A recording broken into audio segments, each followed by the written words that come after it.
புதுவை முருங்கப்பாக்கத்தை சேர்ந்தவர் அழகம்மை. மருத்துவரான இவர் சென்னையில் உள்ள தனியார் மருத்துவமனையில் பணிபுரிந்து வருகிறார். இந்நிலையில் அவரிடம் கடந்த ஜூலை மாதம் மும்பை போலீஸ் அதிகாரி பேசுவதாக கூறி ஒரு கும்பல் தொடர்பு கொண்டுள்ளது.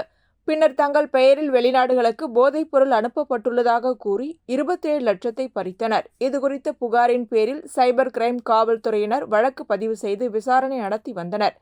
டாக்டர் அழகம்மை வங்கிக் கணக்கிலிருந்து பணம் பரிமாற்றம் செய்யப்பட்ட வங்கிக் கணக்கு யாருடையது என ஆய்வு செய்த காவல்துறையினர்களுக்கு அதிர்ச்சி தகவல் கிடைத்தது. அப்பொழுது அந்த வங்கிக் கணக்கில் இந்தியாவில் பல்வேறு மாநிலங்களில் இருந்து 66 கோடியே 11 லட்சம் பணம் பரிமாற்றம் நடந்திருப்பது தெரியவந்தது.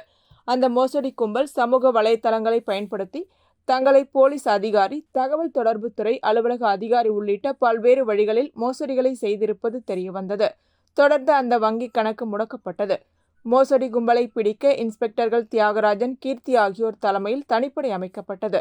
காவல்துறையினர் தீவிர தேடுதலில் ஈடுபட்டனர். இதற்கிடையே இந்த மோசடி வழக்கில் தொடர்புடைய மேற்கு வங்காளத்தை சேர்ந்த 3 பேரை சைபர் கிரைம் காவல்துறையினர் கைது செய்து புதுச்சேரி அழைத்து வந்து விசாரணை நடத்தினர். அப்பொழுது அந்த கும்பல் இந்தியா முழுவதும் தங்களது கைவரிசையை காட்டியதும் மோசடி பணத்தை கிரிப்டோ கரன்சியில் முதலீடு செய்ததும் தெரியவந்தது. பின்னர் அவர்கள் நீதிமன்றத்தில் ஆஜர்படுத்தப்பட்டு காலாப்பட்டு மத்திய சிறையில் அடைக்கப்பட்டனர். மேலும் இந்த வழக்கில் தலைமறைவாக உள்ள 3 பேரை காவல்துறையினர் தேடி வருகின்றனர்.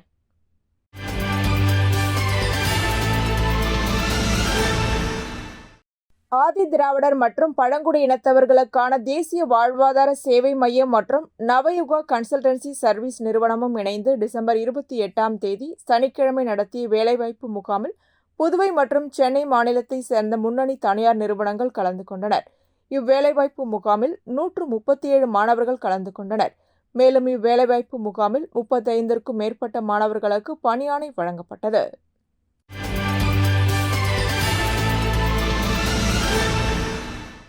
புதுச்சேரியில் புத்தாண்டை முன்னிட்டு பாதுகாப்பு ஏற்பாடுகள் குறித்து காவல்துறை தலைமையகத்தில் உள்துறை அமைச்சர் நமச்சிவாயம் தலைமையில் காவல்துறையினர் உயர் அதிகாரிகள் ஆலோசனை கூட்டம் நடைபெற்றது.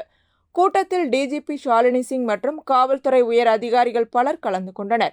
தொடர்ந்து அமைச்சர் நமச்சிவாயம் கூறுகையில், புதுச்சேரியில் புத்தாண்டு பாதுகாப்பு பணியில் 2000க்கும் மேற்பட்ட காவல்துறையினர் மற்றும் 5000 தன்னார்வலர்கள் ஈடுபட உள்ளதாகவும், கடற்கரையில் புத்தாண்டு கொண்டாட்டங்களுக்கு வருகின்றவர்கள் 10 இடங்களில் வாகன நிறுத்தமிடம் அமைக்கப்பட்டுள்ளது என்று தெரிவித்துள்ளார். மேலும் கடற்கரை சாலையில் இரவு 12:30 மணி வரை மட்டுமே கொண்டாட்டங்களுக்கு அனுமதி அளிக்கப்பட்டுள்ளது. ஜனவரி 11ஆம் தேதி ஆளுநர் தலைமையில் ஹெல்மெட் அணிவது குறித்த விழிப்புணர்வு பேரணி நடைபெறவுள்ளது.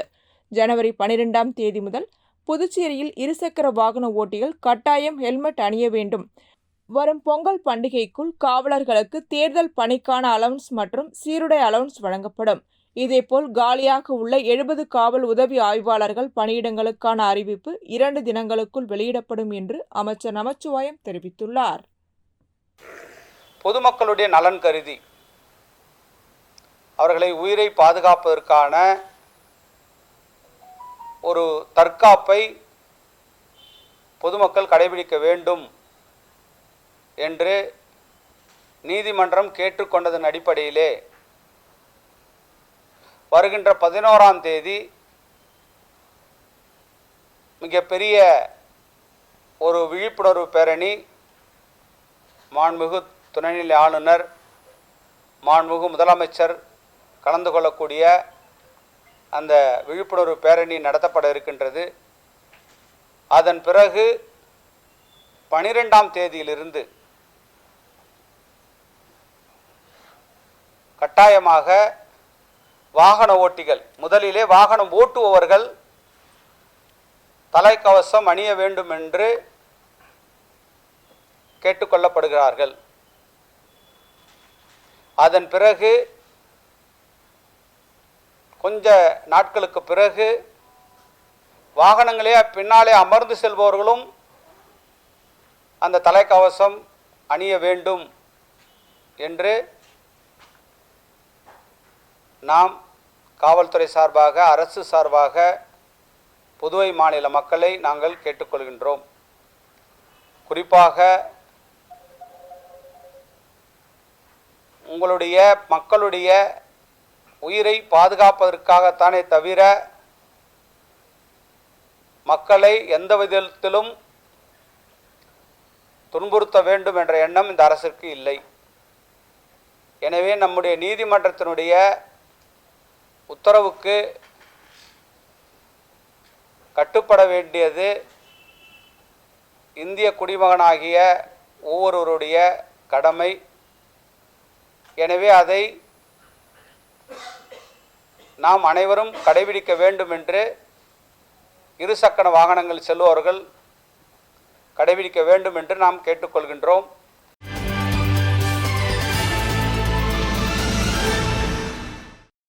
காஞ்சிபுரத்தில் வணிக நிறுவனங்கள் தமிழில் பெயர் பலகை வைக்க வேண்டுமென வலியுறுத்தி போராடிய தமிழர் விடுதலை கட்சி, தமிழர் கழகம், தமிழர் வணிகக் களம் இயக்கங்களை சேர்ந்த மேகநாதன், முகிலன், தமிழ்மணி, சங்கர் ஆகியோரை தமிழ்நாடு காவல்துறை கைது செய்து வேலூர் சிறையில் அடைத்திருப்பதை கண்டித்து விடுதலை செய்ய வலியுறுத்தி ஆர்ப்பாட்டம் நடைபெற்றது. ஆர்ப்பாட்டத்தை பேரியக்க புதுச்சேரி செயலாளர் வேல்சாமி ஒருங்கிணைத்தார். தனித்தமிழ் இயக்கத் தலைவர் தமிழ்மாமணி, முனைவர் தமிழ்மல்லன், மக்கள் வாழ்வுரிமை இயக்க செயலாளர் ஜெகநாதன், தமிழர் களம் புதுச்சேரி அமைப்பாளர் அழகர், நாம் தமிழர் தொழிற்சங்க செயலாளர் ரமேஷ், நாம் தமிழர் கட்சி பொருளாளர் இளங்கோவன், அம்பேத்கர் தொண்டற்படை பாவாடை ராயன், புதுச்சேரி படைப்பாளர் இயக்கம் புதுவை தமிழ்நெஞ்சன், காந்தி இயக்கம் ஞானமூர்த்தி, தமிழ் தேசிய உணர்வாளர் வே. கார்த்திகேயன், பெற்றோர் மாணவர் சங்க தலைவர் நாராயணசாமி, குளங்கள் காப்போம் கார்த்திகேயன், தமிழ் தேசிய பேரியக்க அன்பு நிலவன், தல அரங்கதுரை, மோகன்தாஸ், பெர்னாட் ஷா, முருகன் உள்ளிட்டோர் பங்கேற்றனர்.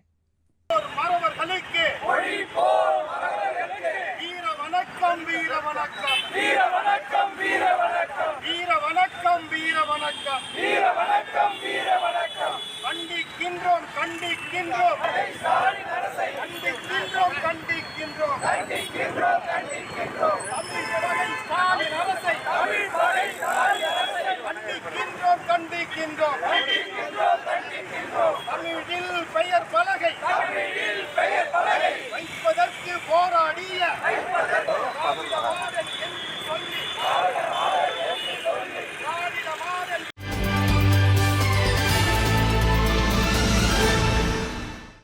புதுச்சேரி அனைத்திந்திய தலித் உரிமைகள் இயக்கத்தின் முதல் மாநில மாநாடு ரெட்டியார்பாளையம் பாவாணன் நகரில் உள்ள சமுதாய நலக்கூடத்தில் நடைபெற்றது. இக்கூட்டத்தில் அனைத்திந்திய தலித் இயக்கத்தின் தலைவர் ராமமூர்த்தி கொடியேற்றி துவக்கி வைத்தார்.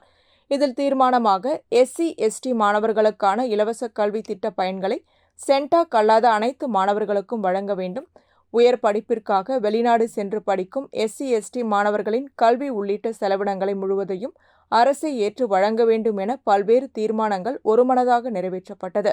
இந்நிகழ்ச்சியில் அனைத்திந்திய தலித் உரிமைகள் இயக்கத்தின் அகில இந்திய துணைத் தலைவர் வீரபாண்டியன், இந்திய கம்யூனிஸ்ட் கட்சியின் புதுச்சேரி மாநில செயலாளர் சலீம், பழனியம்மாள், பொன் நலவேந்தன், ராஜா, கங்காதரன், பக்ரிசாமி, முருகையன் மற்றும் பல்வேறு இயக்கங்கள் கலந்து கொண்டனர். வீர வணக்கம் செய்கின்றோம், வீர வணக்கம் செய்கின்றோம், வீர வணக்கம், வீர வணக்கம், வீர வணக்கம், வீர வணக்கம், தந்தை பெரியாருக்கு, தந்தை பெரியாருக்கு வீர வணக்கம் செய்கின்றோம்.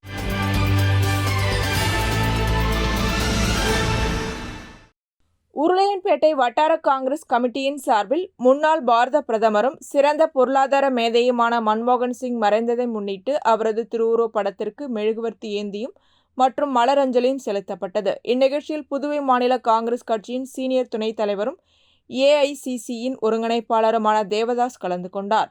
மேலும் மாநில நிர்வாகிகள் பாபுலால், வேல்முருகன், சமூக ஆர்வலர் ராஜா மற்றும் மாவட்ட நிர்வாகி ஜான், வட்டார நிர்வாகிகள் அருள் மரியநாதன், பாலு, சிவாஜிராவ், பாலாஜி, பிரபு, அண்ணாதுரை, இளைஞர் காங்கிரஸ் தலைவர் ராஜேஷ், வட்டார உறுப்பினர்கள், பொதுமக்கள் பலர் கலந்து கொண்டு அஞ்சலி செலுத்தினர். இந்நிகழ்ச்சிக்கான ஏற்பாடுகளை வட்டார காங்கிரஸ் தலைவர் ஆறுமுகம் செய்திருந்தார்.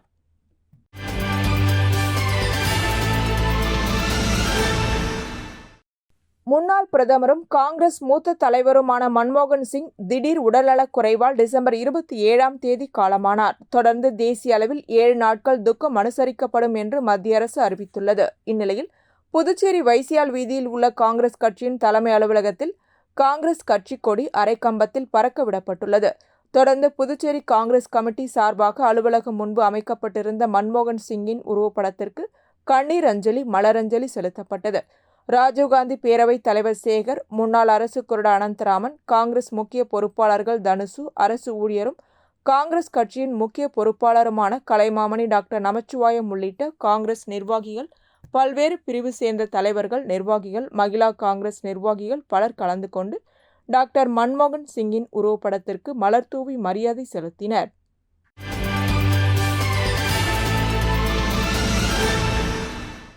புதுச்சேரி ரெட்டியார்பாளையம் ஜவஹர் நகரில் அமைந்துள்ள செஃபோர்ட் இன்ஃபோடெக் மென்பொருள் நிறுவனத்தின் 12வது ஆண்டு விழா அபிகிருஷ்ணா ஹோட்டலில் நடைபெற்றது. அபிகிருஷ்ணா டைல் ஷோரூம் மற்றும் ஹோட்டல் அபிகிருஷ்ணாவின் நிர்வாக இயக்குனர் செந்தில்குமார் சிறப்பு விருந்தினராகவும், பாண்டிச்சேரி வேளாண்மை கல்லூரி தலைவர் கணேஷ் முதன்மை விருந்தினராகவும் கலந்து கொண்டனர்.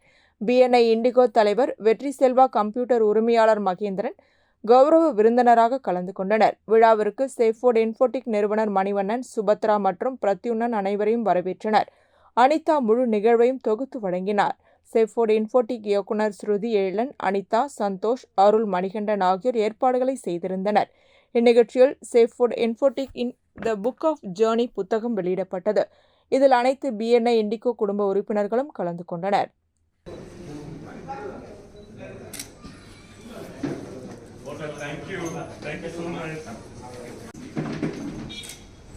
Thank you so much, my dear BNI Indigo family. Thank you so much for a wonderful present.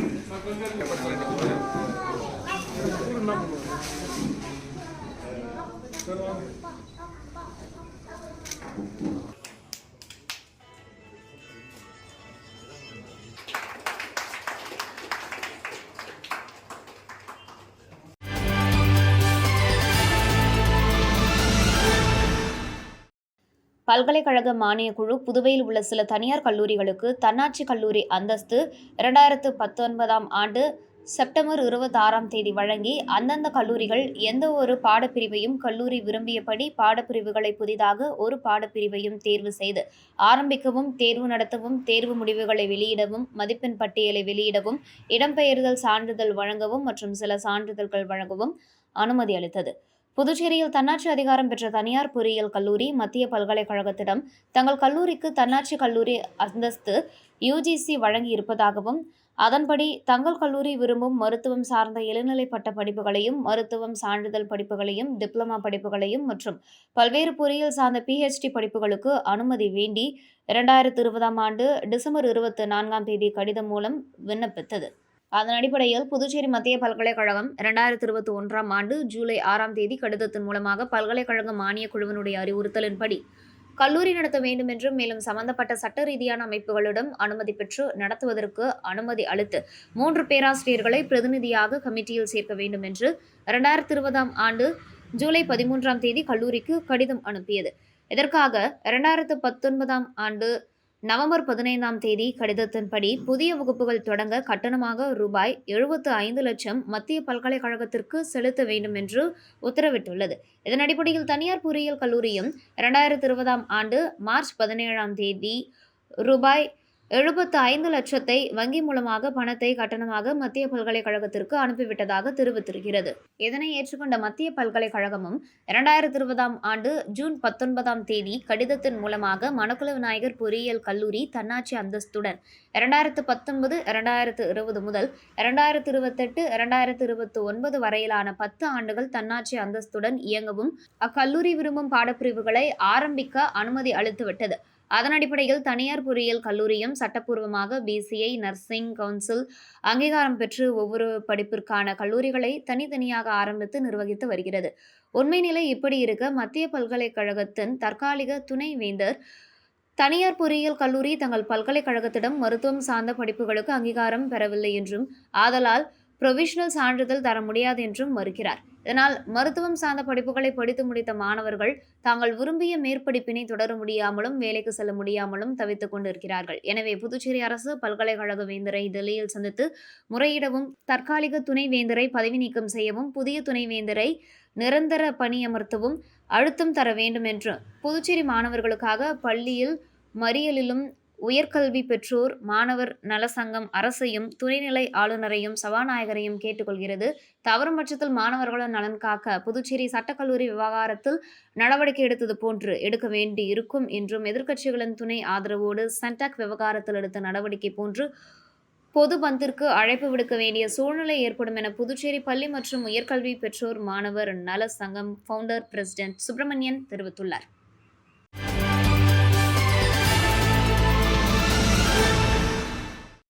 பாட்டாளி மக்கள் கட்சியின் புத்தாண்டு சிறப்பு பொதுக்குழு கூட்டம் பட்டானூர் தனியார் திருமண மண்டபத்தில் நடைபெற்றது. இதில் டாக்டர் ராமதாஸ் தலைமையில் நடைபெற்ற இந்த கூட்டத்தில் பாமக தலைவர் அன்புமணி ராமதாஸ் உள்ளிட்ட நிர்வாகிகள் கலந்து கொண்டனர். அப்போது அன்புமணி ராமதாஸ் மேடையில் பேசும்போது, கட்சிக்கு நல்ல நிர்வாகிகள் தேவை, கட்சிக்கு வந்தவுடன் அவர்களுக்கெல்லாம் புதிய பொறுப்புகள் வழங்கப்படுகிறது என்று குறிப்பிட்டார். அன்புமணி ராமதாஸ் பேசி முடித்தவுடன் பாட்டாளி மக்கள் கட்சியின் இளைஞரணி தலைவராக முகுந்தன் என்பவரின் பெயரை பாமக நிறுவனர் ராமதாஸ் அறிவித்தார்.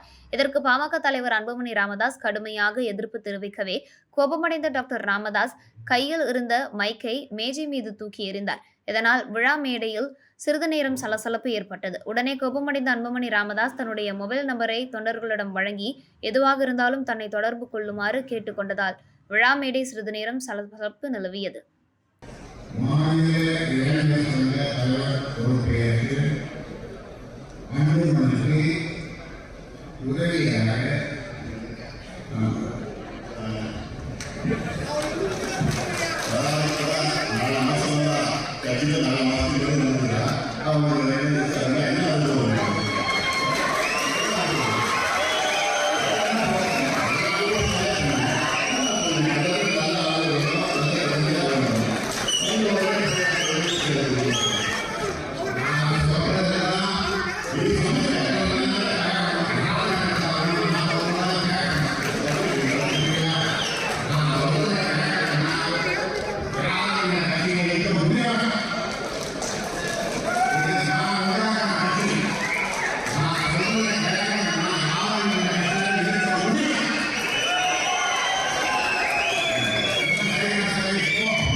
புதுவை திருக்குறள் மன்றமும் ஆச்சாரியா கல்வி குழுமமும் இணைந்து புதுவை தேங்காய்த்திட்டில் உள்ள ஆச்சாரியா பால சிக்ஷா மந்திர் பள்ளியில் திருக்குறள் காட்சியுரை எனும் தலைப்பில் சிறப்பு நிகழ்ச்சியை நடத்தினர். இந்த நிகழ்ச்சியில் திரைப்பட நடிகரும் ஓவியருமான சிவகுமார் சிறப்புரை ஆற்றினார். திருக்குறளை தலைசிறந்த மனிதர்களின் வாழ்க்கை நிகழ்ச்சிகளோடு இயைபுபடுத்தி விளக்குவுரை வழங்கினார். உயர்ந்த வாழ்வியல் பண்புகளை மனிதர் தம் வாழ்க்கை வரலாற்றுடன் இணைத்து அவர் பேசினார். இந்நிகழ்வில் ஆச்சாரியா கல்வி குழும மேலாண் இயக்குநர் டாக்டர் அரவிந்தன் முன்னிலை உரை நிகழ்த்தினார். புதுவை திருக்குறள் மன்ற தலைவர் லட்சுமி நாராயணன் தலைமை தாங்கினார். புதிம பொருளாளர் அரிமா செல்வகாந்தி விருந்தினருக்கு நினைவு பரிசு வழங்கினார். முன்னதாக புதிம செயலர் சிவமாதவன் அனைவரையும் வரவேற்றார். துணைத் தலைவர் சந்திரசேகரன் நன்றி கூறினார். ஆச்சாரியா குழுமத்தை சேர்ந்த தர்மதுரை மற்றும் ஆசிரியர்கள் விழாவிற்கான ஏற்பாடுகளை செய்திருந்தனர்.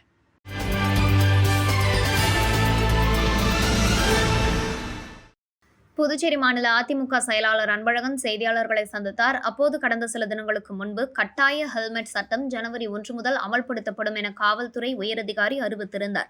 ஆனால் தற்போது நம்முடைய உள்துறை அமைச்சர் அவர்கள் எதிர்வரும் 12ஆம் தேதியிலிருந்து உச்சநீதிமன்றம் தீர்ப்பின்படி ஹெல்மெட் அணிவது கட்டாயமாக்கப்படுவதாக அறிவித்திருந்தார். பல்வேறு பிரச்சனைகளில் எத்தனையோ உச்சநீதிமன்ற தீர்ப்புகள் அமல்படுத்தப்படாமல் இன்று வரை கிடப்பில் போடப்பட்டுள்ளன. புதுச்சேரி ஆளும் அரசின் தவறான சுற்றுலா கொள்கை முடிவினால் புதுச்சேரி நகரப்பகுதியே போக்குவரத்து நெரிசலில் அல்லல்படுகின்றது.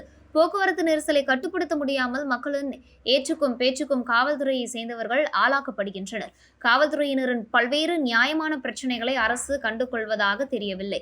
சென்னை அண்ணா பல்கலைக்கழகத்தில் 2ஆம் ஆண்டு கல்லூரி மாணவியை பாலியல் பலாத்காரம் செய்யப்பட்ட பிரச்சனையில் தமிழகத்தில் ஆளும் திமுக அரசு குற்றம் செய்த தனது கட்சிக்காரரை காப்பாற்றும் முயற்சியில் ஈடுபட்டுள்ளது வன்மையாக கண்டிக்கத்தக்கது.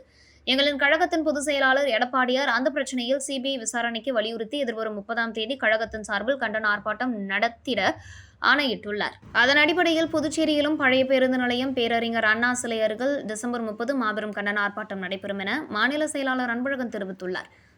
இப்போ ஹெல்மெட்டுக்கு நாங்கள் அதிமுக ஒரு மாறுபட்ட கருத்தில் நாங்கள் இல்லை.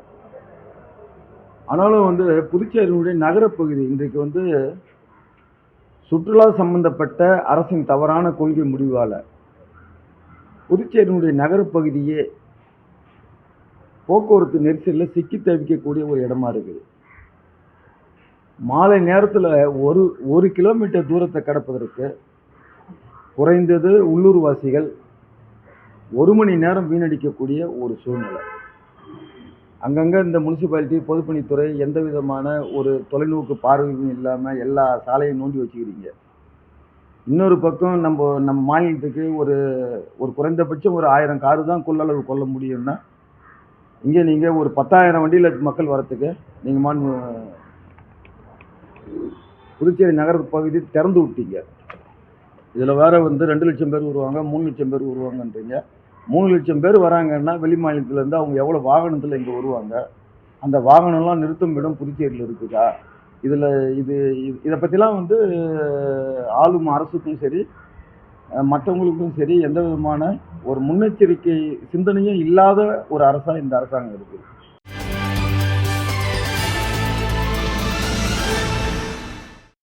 விழுப்புரம் மாவட்டம் கோட்டக்குப்பம் நகராட்சிக்குட்பட்ட மீனவ பகுதியான நடுக்குப்பத்தை சேர்ந்தவர் குணசேகரன் மகன் ஐயப்பன்.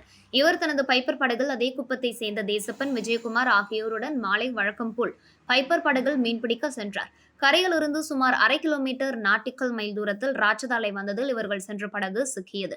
படகின் முன்பகுதி சுமார் 20 அடி உயரத்திற்கு மேலே சென்றதால் அதிர்ச்சி அடைந்த 3 மீனவர்களும் படகிலேயே தள்ளாடினர். அலையில் சிக்கியதால் விசைப்படகின் எஞ்சினும் பழுதானது. தொடர்ந்து அலைகள் ஒன்றன் பின் ஒன்றாக வேகமாக படகை நோக்கி வந்ததாலும் படகின் இன்ஜின் திடீரென நின்றதாலும் படகை இயக்க முடியாமல் மீனவர்கள் திணறினர். இவர்களின் கூச்சலை கண்ட கரையில் இருந்த மீனவர்கள் படகில் தத்தளித்தவர்களை கண்டு அதிர்ச்சி அடைந்தனர். படகிலேயே அங்கும் இங்குமாக 3 பேரும் விழுந்தனர். உயிர் பிழைக்க ஐயப்பன் படகிலிருந்து கடலில் குதித்துள்ளார். பின்னர் ஒன்றன் பின் ஒன்றனாக தேசப்பன் மற்றும் விஜயகுமார் ஆகியோரும் கடலில் குதித்து நீந்தியபடி கரைக்கு வந்தனர். கரையில் இருந்தவர்கள் கயிற்றின் உதவி மூலம் 3 பேரையும் காப்பாற்றினர். ராட்சத அலையில் சிக்கிய படகு கரையில் இருந்து பாறையில் ஒதுங்கியது. இதில் படகின் அடிப்பகுதி முற்றிலும் சேதமடைந்தது. பாறையில் சிக்கிய படகு நடுக்குப்பத்திலிருந்து சுமார் 2 கிலோமீட்டர் தூரத்தில் உள்ள சோதனை குப்பம் பகுதியில் கரை ஒதுங்கியது. கடற்கரையொட்டி பாறாங்கற்கள் கொட்டப்பட்டுள்ளதால் டிராக்டர் மூலம் படகை மீட்க முடியவில்லை. இதனால் அந்த பகுதியை சேர்ந்த 50க்கும் மேற்பட்ட மீனவர்கள் கரை ஒதுக்கிய படகை கயிறு மூலம் இழுத்து கரைக்கு கொண்டு வந்தனர். தகவல் அறிந்து கோட்டக்குப்பம் போலீஸ் மற்றும் மீன்வளத்துறை அதிகாரி பார்த்திபன் ஆகியோர் வந்து காயமடைந்தவர்களை புதுச்சேரி அரசு பொது மருத்துவமனைக்கு அனுப்பி வைத்தனர்.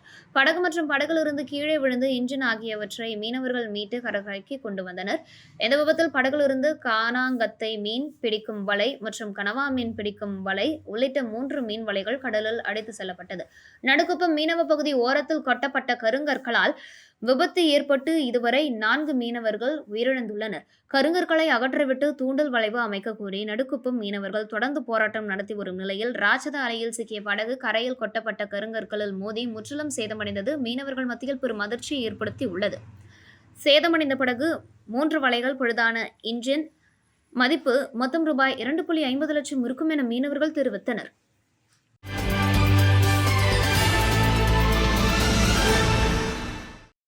காவல்துறை சார்பில் மக்கள் குறை தீர்ப்பு நாள் புதுச்சேரி மற்றும் மாஹே ஏனம் பகுதியில் நடைபெற்றது. அதன் ஒரு பகுதியாக அரியாங்குப்பம் கொம்யூன் தவளக்குப்பம் காவல் நிலையத்தில் தெற்கு சரக காவல் கண்காணிப்பாளர் பக்தவத்சலம் தலைமையில் வட்ட ஆய்வாளர் கலைசெல்வன், துணை ஆய்வாளர் சண்முக சத்யா ஆகியோர் முன்னிலையில் மக்கள் குறை தீர்ப்பு கூட்டம் நடைபெற்றது.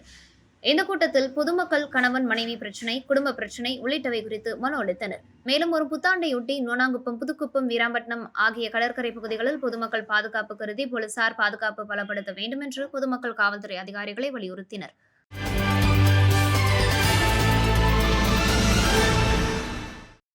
முன்னாள் பிரதமர் மன்மோகன் சிங் உடல்நலக்குறைவு காரணமாக டெல்லி எய்ம்ஸ் மருத்துவமனையில் அனுமதிக்கப்பட்டிருந்தார். இருப்பினும் சிகிச்சை பலனின்றி அவர் உயிரிழந்துள்ளார். இதனையொட்டி திருபுவனை தொகுதி காங்கிரஸ் கமிட்டி சார்பில் மறைந்த முன்னாள் இந்திய பிரதமர் டாக்டர் மன்மோகன் சிங் படத்திற்கு மலரஞ்சலி செலுத்தப்பட்டது.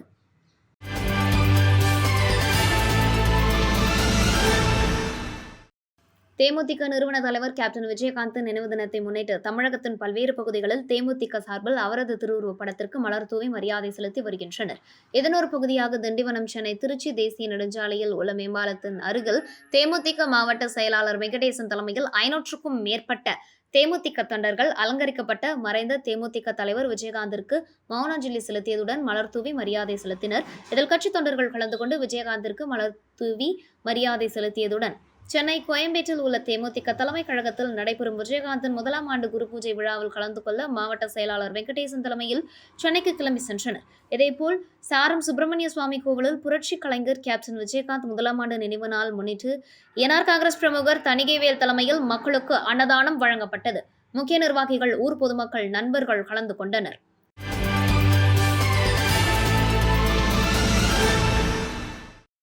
தமிழ்நாடு அரசு நிறுவனமான தமிழ்நாடு கைத்திற தொழில்கள் வளர்ச்சிக் கழகம் பூம்புகார் என்ற பெயரில் அனைவராலும் அறியப்பட்டு கைத்திறன் உலகில் தனக்கென்று தனி ஒரு முத்திரை பதித்து செயல்பட்டு வரும் ஒரு நிறுவனமாகும். நமது பாரம்பரியம், கலாச்சாரம், பண்பாடு இவைகளை கைவினை கலைகள் மூலம் பேணி காப்பதோடு கைவினை கலைஞர்களின் வாழ்வாதாரமும் அவர்களின் வாழ்க்கை தரத்தை உயர்த்தவும் அவர்களுக்கு பல்வேறு விருதுகளை கொடுத்து ஊக்குவித்து மற்றும் கைவினை கலைகள் அடுத்த தலைமுறைக்கு கொண்டு செல்லும் ஓர் அரசு நிறுவனமாக செயல்பட்டு வருகிறது.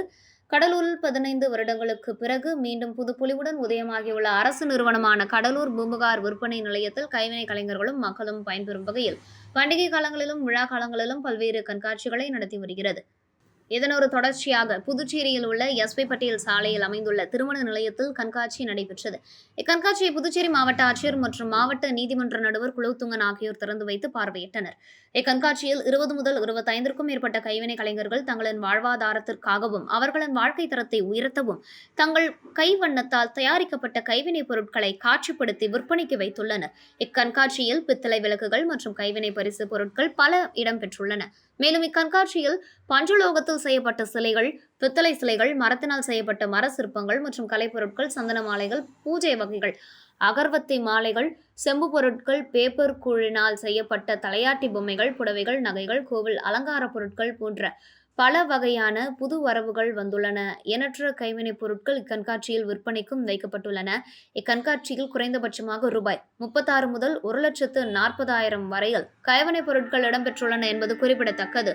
கண்காட்சிக்கு வரும் பொதுமக்கள் பார்வையிட்டு ஆர்வமுடன் பொருட்களை வாங்கி செல்வதை காண முடிந்தது. எங்களுடைய நிறுவனத்தின் சார்பாக புவிசார் குறியீடு இடம்பெற்ற பொருட்களை கண்காட்சிக்காக இங்கு கலைநயத்தோடு கொண்டு வந்து சேர்த்துக்கொள்ளும். இந்த பொருட்களில் 10% சிறப்பு தள்ளுபடி என்பதும் பொதுமக்களுக்கு விற்பனை செய்வதற்காக நாங்கள் இங்கே வருகை புரிந்திருக்கிறோம். புவிசார் குறியீடு பெற்ற தஞ்சை கலை ஓவியம், நாச்சியார் கோயில் விளக்கு, பித்தளை விளக்குகள், தஞ்சாவூர் கலைத்தட்டு மற்றும் திருக்கோவிலூர் மரச்சிற்ப பொருட்களை அனைத்தும் நாங்கள் இங்கு விற்பனைக்காக கொண்டு வந்திருக்கின்றோம். பொதுமக்கள் அனைவரும் இந்த சிறப்பான வாய்ப்பினை பயன்படுத்தி நன்மை பெற வேண்டும் என்று கேட்டுக்கொள்கிறோம். இந்த கண்காட்சியில் இடம்பெறக்கூடிய அனைத்து பொருட்களும் அரசின் நேரடி விற்பனை மூலியமாக இங்கு விற்பனை செய்யப்படுகிறது. பொருட்களின் விலையானது மிகச் சரியான விலையை குறியீடு செய்திருக்கின்றோம். பொருட்களின் தரமும் மிக சிறப்பான தரத்துடன் இங்கு இருக்கும். இதை பொதுமக்கள் அனைவரும் இந்த வாய்ப்பினை பயன்படுத்திக் கொள்ளும்படி கேட்டுக்கொள்கிறேன். பிளாக் பிரிண்ட் இதில் வந்து நமக்கு வெஜிடபிள் டை, கலர் போகாது அண்ட் சிங்க் ஆகுது.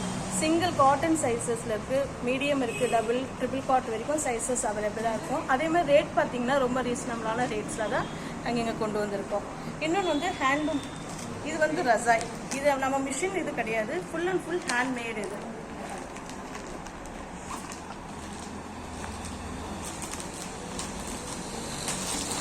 இது பார்த்தீங்கன்னா full and full hand stitches தான், மிஷின் ஸ்டிச்சஸ் எதுவுமே கிடையாது. இது நமக்கு ஆல்ரெடி ப்ரீ வாஷ் பண்ணியிருக்கிறனால டைரெக்ட்லி மிஷின் வாஷ் பண்ணிக்கலாம். So full and full cotton. நம்ம இது ஸ்ப்ரெட்டாகவும் யூஸ் பண்ணிக்கலாம் அண்ட் போத்திக்கிறதுக்கும் நம்ம யூஸ் பண்ணிக்கலாம். 2-in-1 type. And pure vegetable டைல ஹேண்ட் பிளாக் பிரிண்ட் பண்ணியிருக்கிறது, ராஜஸ்தானி டிசைன்ஸ். இது நமக்கு ஷோரூம்லலாம் அந்த அளவுக்கு அவைலபிளாக கிடைக்காது. எக்ஸிபிஷன்ஸில் தான் இது உங்களுக்கு பர்டிகுலராக கிடைக்கும். இது வந்து இது நம்ம லாங்லேருந்து பார்க்கும்போது தான் காந்தா ஒர்க் டைப் மாதிரி இருக்கும். இதோட பில்லோ கவரை பார்த்தாலே உங்களுக்கு தெரியும், லாங்லேருந்து பார்க்கும்போது அந்த காந்தா ஒர்க் டைப் மாதிரி இருக்கும்.